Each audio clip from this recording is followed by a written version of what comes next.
Et nous voici dans un nouvel épisode de Boîte à cul qui cette fois va concerner une question purement podcast. Une question de C qui m'a demandé si c'était obligatoire d'avoir un jingle d'intro et un jingle de sortie, donc intro-outro, pour avoir un podcast digne de ce nom et également avoir un nom pour son podcast. Je vais avoir un avis très tranché, mais pour moi, on peut s'en passer. Oui, certes. Alors, le nom du podcast, non, malheureusement, parce que il faut bien nommer ton podcast. Après, t'es pas obligé de mettre un nom hyper chiadé, mais il faut vraiment qu'il y ait un nom. Ça peut être le podcast de C, ou le podcast de la relation personnelle.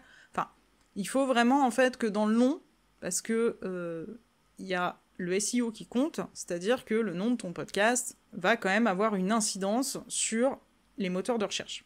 C'est-à-dire que si tu ne nommes pas ton podcast, ça va devenir très compliqué de le trouver, à moins que tu aies une énorme visibilité, qu'il soit remis sur ton site internet, sur un blog, que tu communiques à mort sur les réseaux avec ça. Mais ne serait-ce que sur Spotify, alors bien sûr qu'il y a des tags à renseigner qui vont permettre de te catégoriser, mais c'est quand même bien d'avoir un nom, si possible, qui explique ce dont tu vas parler dans ton podcast. En tout cas, le mien, c'est Leadcorn, le podcast, puisque tout, en fait, est fait comme ça.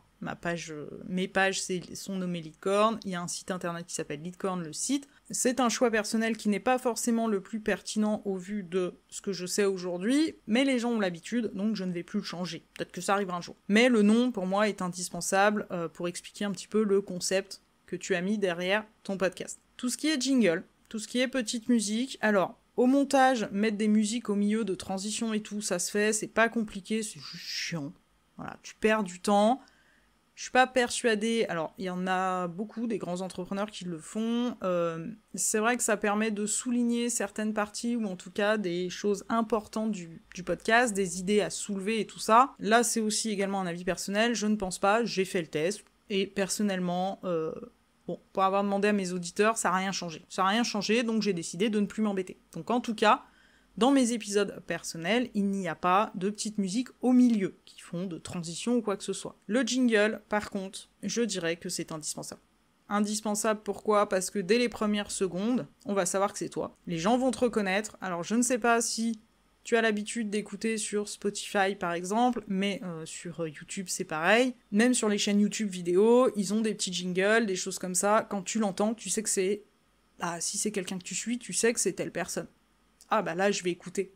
Parce que ça se met en automatique, en fait, dans les listes de diffusion.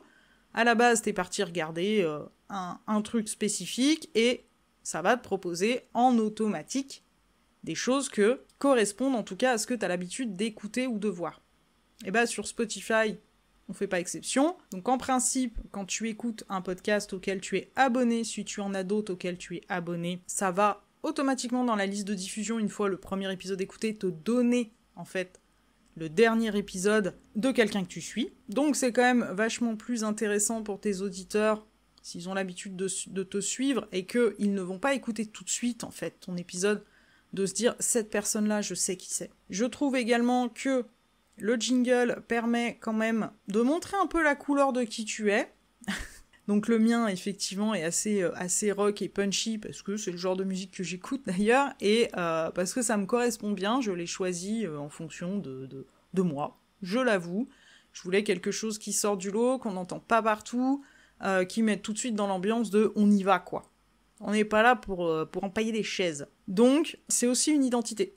Pour moi, le jingle va faire partie du personal branding de ta marque, de toi-même, de ton entreprise et en tout cas de ton podcast. J'espère en tout cas avoir répondu à ta question. J'avoue que mon avis est très tranché. Alors, petite précision, je suis assez perfectionniste, je vais pas le cacher.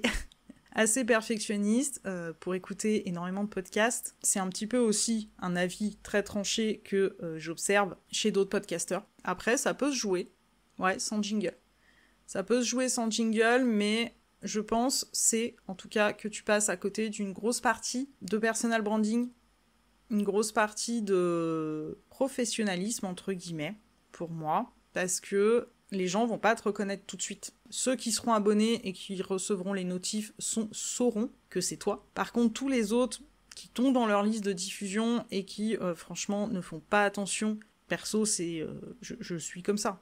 J'ai à peu près, là je viens de refaire le tour, à peu près une quinzaine de podcasts que j'écoute régulièrement sur Spotify. Il y en a où je reçois les notifs parce que ça m'intéresse plus que les autres. Je veux pas dire que les autres ne sont pas intéressants, mais les autres, c'est des choses que je vais écouter plutôt dans des moments de détente, et il y a des choses que j'écoute en travaillant et tout ça. J'ai pas les yeux rivés sur l'écran, et dès les premières notes du jingle, je sais qui va me parler dans mes oreilles. À ce moment-là, une fois le jingle passé. Et là, ça reste aussi un avis personnel. Je pense que si les grands entrepreneurs le font, et le font tous, c'est qu'il y a une raison. Je ne suis pas une spécialiste du marketing, je suis pas une spécialiste du personal branding, mais en tout cas, de ce que j'en sais, ça a une incidence, d'être reconnu. Donc après, t'es pas obligé en termes techniques de te prendre la tête à avoir un jingle différent et tout ça, tu peux avoir le même partout, tu le montes qu'une seule fois. D'ailleurs, dans le guide, c'est comme monter un épisode, ça revient au même. Donc, tu le montes qu'une seule fois, et après, au moment du montage, une fois que t'as enregistré tes pistes, tout ça, tu colles ton jingle à l'entrée et à la sortie. En tout cas, c'est comme ça que je le fais personnellement. Ça me prend pas plus de temps, c'est une manip en plus. Mais j'y tiens. Je tiens à ce que les gens, dès les premières secondes, ils sachent que c'est moi, quoi. Si tu as besoin d'informations complémentaires et si tu veux en discuter, il n'y a pas de souci, je t'invite à me contacter en privé et je te dis à bientôt!